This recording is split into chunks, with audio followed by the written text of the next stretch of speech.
Today on XYZ with Erik Zachary, how Martha Stewart almost hosted SNL, but her parole officer said no. Boo. Robots versus humans. China decided to take it a step further and said, let's set up a half marathon and see which one's faster. I love it. Here's a little bit of advice. If a Chinese robot company says, do you think you can outrun our robot? Yep. The answer is going to be no. It's, of course, Tech Tuesday, so we're talking everything tech. DeepSeek is the big news story right now. This new AI company or newer AI company that is putting everyone through it, especially the stock market. And Don Julio is teaming up with Popeyes. I don't have anything positive to say.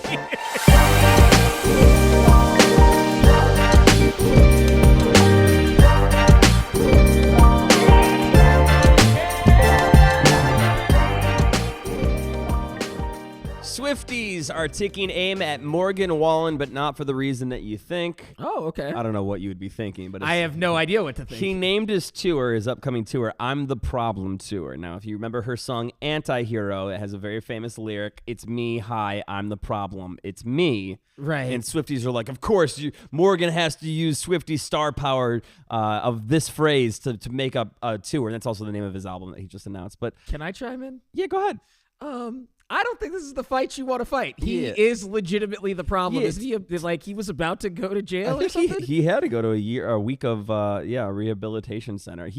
And by the way, for what it's worth, I'm the problem is not copywritten. It's not her phrase. Sure. Like she has a couple phrases, 1989 being one of them, like Right. used in a certain capacity, belongs to Taylor Swift. I'm the problem.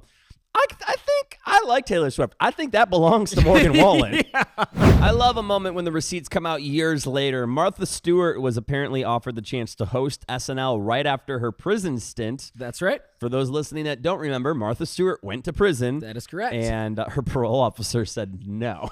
Yeah. That sucks. She was still within her area.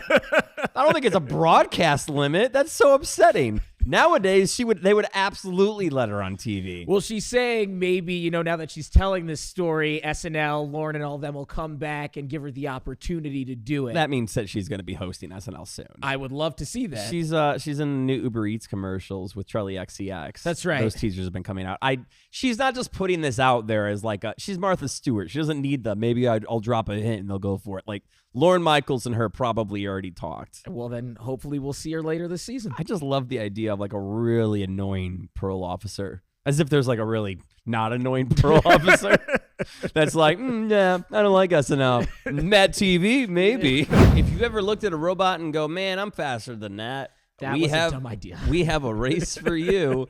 Apparently in China, a half marathon is pitting humans against humanoid robots to see who are faster. I don't know that we need to watch this. I could just tell you the spoiler right now. It's going to be the robot. I get that. I do also kind of want to watch it as well. Just that one person who is trying to outrun the robot, who doesn't sweat or feel fatigue. But this April, there's a half marathon going down with 12,000 runners and humanoid robots from several different companies. Tesla, Boston Dynamics, X1, and many more. They're also trying to see which of their humanoid robots are the best. So they're pitting humans not only against the robots, but robots against robots. Are they like in lanes that are next to each other, or am I literally running next to a robot? You're literally running then next I'm to a gonna robot. push the robot and see how good they can balance. Bro, you want to fight a robot? We have Terminator. You've seen the movie. I need to know if they're prepared with weapons and if they can fight or not. Because if they're just the goofballs and they fall and they re-step, then I'm going to keep pushing them. He's going to remember that, and you are the villain origin story to iRobot. Okay. Well, call me Will Smith.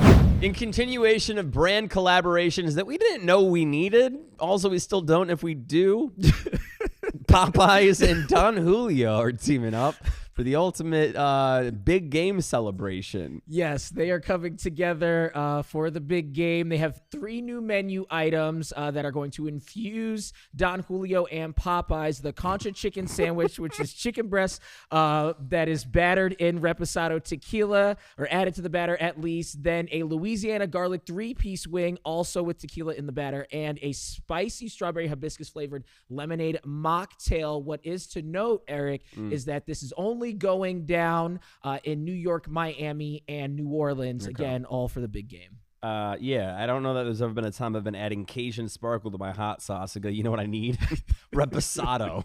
That's what will complete this meal right now. XYZ with Erik Zachary, the real-life master of disguise. A 61-year-old UK woman was arrested after using various methods to disguise herself to assist people to gain UK citizenship. 14 different people she disguised herself as, using several different wigs and, like we said, other, costumes, things like that, to become a different person.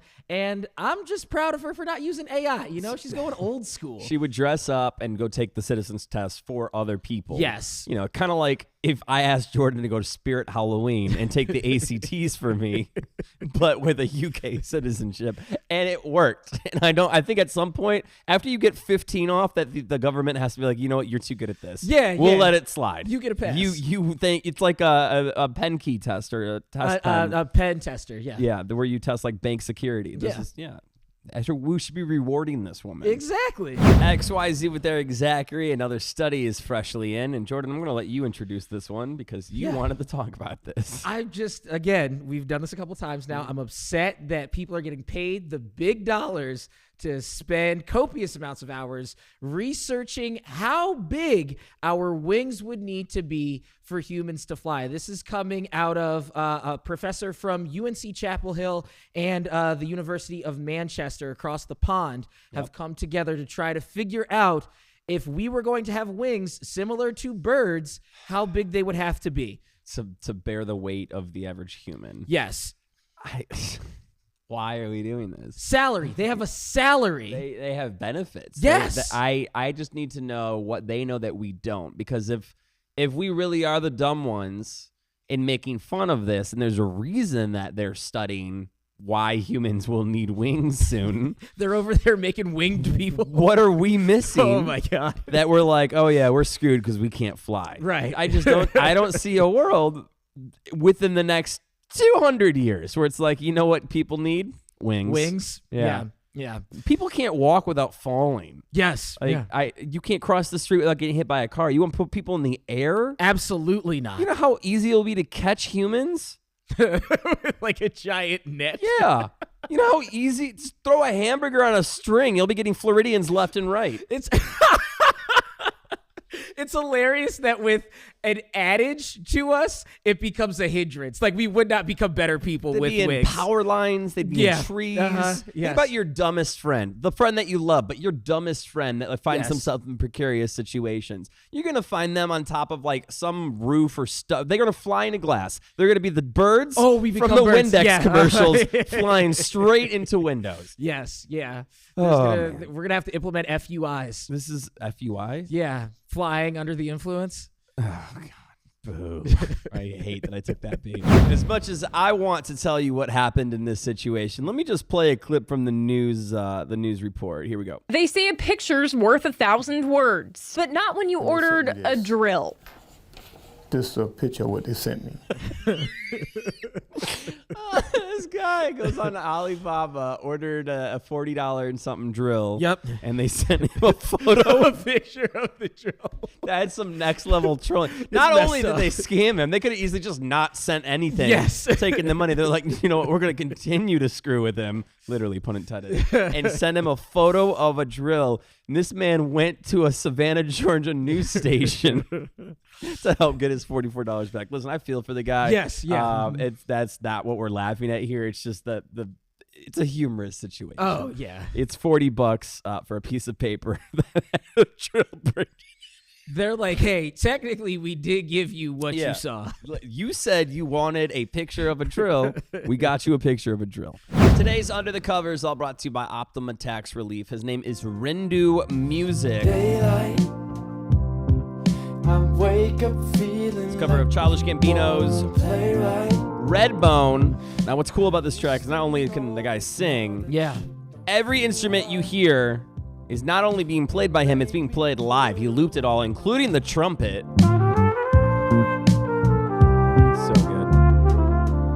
And a vibey music set, too. Yeah. Just like the whole video. If you want to check it out, again, Rindu Music, Rindue Music. You can find that on YouTube. Today's Under the Covers feature, all brought to you by Optima Tax Relief. I feel like we need to put some new laws into place. Is now the time? Now, to do that? XYZ with Erik Zachary. These laws I think everyone can agree with. If you purchase an item, first of all, I should not auto be subscribed to your mailing list if you're a company. I know many of them sneak them in at the end. Check this if you want to hear more about our deals and our offers and whatnot. I was going to say, I think you can just not check the box. There's definitely some companies that just email you anyway. Sure. And you have to still go the extra mile to unsubscribe. I don't have so much of an issue of being part of a mailing list if you're using your power responsibly and for good. Let me know once a quarter if you got the big sale going on. Cool. Right. If you're emailing me to let me know that you updated your logo, I have never been so immediately mad at an email that wasn't work related or personal to me at all. I got an email. It was like, hey, just so you know, we look a little different in the App Store. I was like, I never signed up for this email. I was ready. I looked for a manager. They don't have them listed online. They just have a contact us page. Wait, so not only did you want to unsubscribe, Correct. you wanted to let someone know. I wanted to be a concerned citizen and escalate the problem to the management because I'm like, why are you sending out email? And there was nothing else attached to it. It wasn't. I was like, oh, here's the other changes we're doing as a company. Right. Anything. It was just, hey, we look a little different. What you think? And then I also hate when emails use emojis in the subject line. Oh, yeah. Don't do that. Mm-hmm. I think you're a friend at that point, and you sucked me into opening the email. I think that's the point. Yeah, well, I don't like it. I don't like it. I don't stand for it, and we need some laws in place here in the States. It's funny how as you get older, it's so much easier. It makes a lot of sense how people become a Karen. Yeah. End of the show on XYZ with Erik Zachary. Wanted to touch on a little bit of a Tech Tuesday story here. That's DeepSeek. You might have seen this trending over the last 48 hours. It's basically causing mayhem with NVIDIA's stock, just the general stock market, and the bigger question of what's going to happen to OpenAI and all these other AI firms and models, large language models. There is a company out of China, and they basically, the too long don't read, and I'll let you dive in here, Jordan, is that they're doing what OpenAI can for a fraction of the cost. Very small price of the cost. It is only $6 million, whereas OpenAI, Google, SoftBank, and ChatGPT are on pace to have needed $1 trillion altogether to build their LLMs, large language models. So it's a fraction of the price, and it's outperforming them almost immediately. So the money in the stock market has shifted totally. We lost about $2 trillion in a day because of DeepSeek's announce. It's crazy. It's a little deeper than that, too, because DeepSeek is basically, if you're going, how are they able to do this? Right. China's like, well, we'll just wait a little bit longer. And then they used all of the other AIs to create their AI. Yeah. And now they're like, thanks for doing the heavy lifting. We can offer it at a bargain price. My favorite part about the whole thing is that they waited to drop DeepSeek right when the Chiefs-Bills game ended. So it's like when the thing you really wanted on Amazon is finally available on Temu. Yes. Literally. Yeah, that's it. Literally. It's XYZ with Erik Zachary. That's it for us today. We'll see you next week.